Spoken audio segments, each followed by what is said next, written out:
What if I told you that a medium-sized school district in rural Alabama created the blueprint for transitioning to the Google Workspace for education? Nestled outside of Huntsville, Alabama, Morgan County School District has approximately 7,500 students from pre-K through K-12 across 18 schools and one alternative school. Huntsville, which is renowned for its technology in the aerospace and defense industry, is the home to NASA Space Camp. To give you an idea of the type of socioeconomic status of the area, one proud Morgan County High School principal boasted that his vocational school is well known for the type of training that produces the blue-collar and high-skilled technicians who repair the wings on planes and paint the space-bound rockets, not engineer them. From a national perspective, Morgan County is a Goldilocks district, not too large, not too small, some displays of means as well as economic hardship.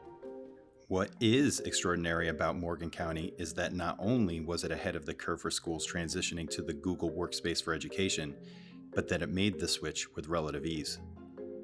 Budgeting for technology now is a non-issue, and it should be. The reason is, do you handicap your students? People forget, and leadership, strong superintendents, strong principals, strong district leaders realize that their students are in competition globally. Now, years after making the move to the Google Workspace for education, which includes Gmail, Contacts, Calendar, Meet, Chat, Docs, Drive, Slides, Forms, Sheets, Vault, and more, Morgan County counts the decision to transition as one of its best. The impetus for the change came a few years ago when Morgan County was looking for a comprehensive set of cost-saving IT tools that were more secure and accessible to all students. The big transition that we had to get across to teachers was that it was not about the device, it's about the platform. And once the teachers began to understand that platforms determines the ability for students to learn. As in the rest of life, change is the one constant in education technology.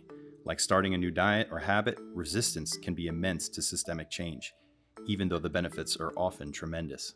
We only did email for staff, and that was only teachers and administrators, and just those that had to have email. And in that conversation, Google came up. And Google, he said, they're offering this platform for free. You get all the email accounts you want. You can set up your organizational units the way you want to do them. And on top of that, they monitor it. They've got a whole worldwide thousands of people doing that work. And it's going to be a platform that will get bigger and bigger. Morgan County first used Google's complementary platforms, but has since incorporated paid aspects of Google's Workspace for Education, but is still experiencing incredible savings within its overall IT budget. Technology really helps the integration of efficiency on the administrative side, as well as supervision, as well as curriculum. So it bridges all of those three areas together.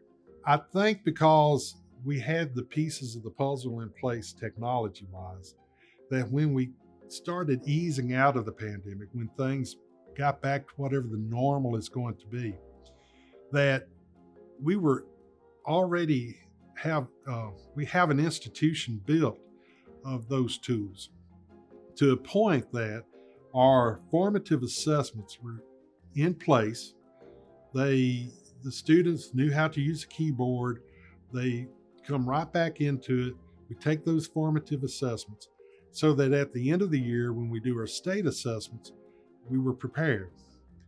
We recently have gotten some of our test data and with reading in grade 3, and we see that we are as good, if not better, than a lot of systems around us.